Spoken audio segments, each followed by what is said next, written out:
कह सकते एक तरफ से कि देश में इमरजेंसी का समय है, एक समय ऐसे लोग हैं देश में जो हिटलर का दोहराने का काम करने के लिए आए हैं। इसमें आप लोग, हम लोग जो लड़ाई लड़ रहे हैं, हमारा आने वाला पीढ़ी जो है हम लोगों को याद करेगा साथियों, हम लोगों को याद करेगा। बाबा साहब भीमराव अंबेडकर ने कहा था कि अगर इस संसार में तुम अगर खाने के लिए जिंदा हो तो तुम्हें आज ही का आज मर जाना चाहिए।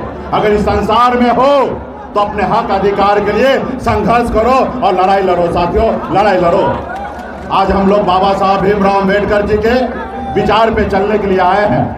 आज हमारे पूर्वज ने लाखों की संख्या में अंग्रेज से लड़ाई लड़कर ये देश को आजादी दिलाया साथियों।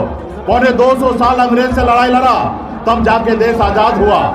और आज आजाद भारत में हम लोग हैं। आज कुछ लोग इस देश को गुलाम बनाना चाहता है, वो बड़े लोगों को बड़ा बनाना चाहता है और गरीब को अपने पैरों तले में कुचलने का काम कर रहा है साथियों। बड़े लोगों ने गरीब के बेटे को कुचलने का काम कर रहा है। तो इसलिए साथियों हमें संघर्ष करना है। मैं एक मछुआरा परिवार में जन्म लिया, गरीब परिवार में जन्म लिया, संघर्ष किया, गांव से निकलकर बॉम्बे जैसे शहर गया, मेहनत किया, मजदूरी किया, 900 रुपया महीने पे नौकरी मैं करता था और संघर्ष के बदौलत मैं इस मुकाम तक पहुंचा। संघर्ष किया, अपने लोगों को जागरूक किया।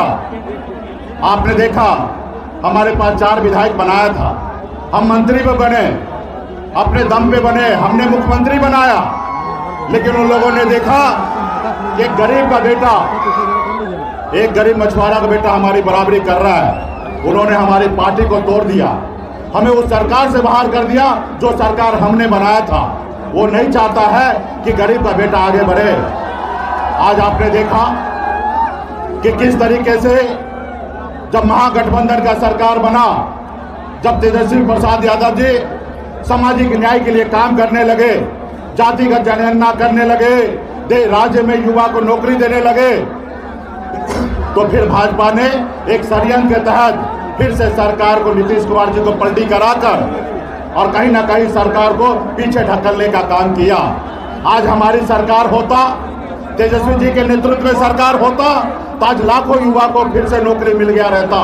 लेकिन खास करके भाजपा सरकार नहीं चाहता है कि खास करके गरीब को नौकरी मिले।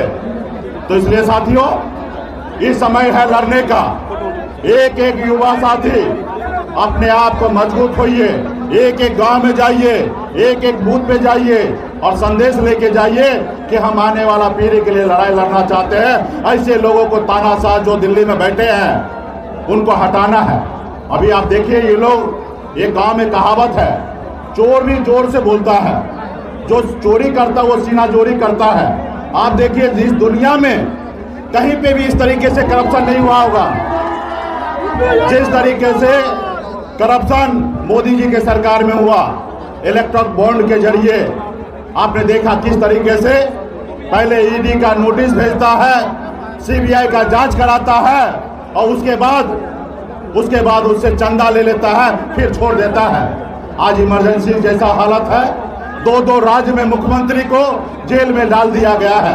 आप सभी को पता होगा कि राज्य में कई मुख्यमंत्री है देश में, लेकिन उसमें से केजरीवाल जी 1 नंबर का मुख्यमंत्री थे जो गरीब युवा के लिए स्कूल बनाने का, अस्पताल में अच्छा काम कर रहे थे।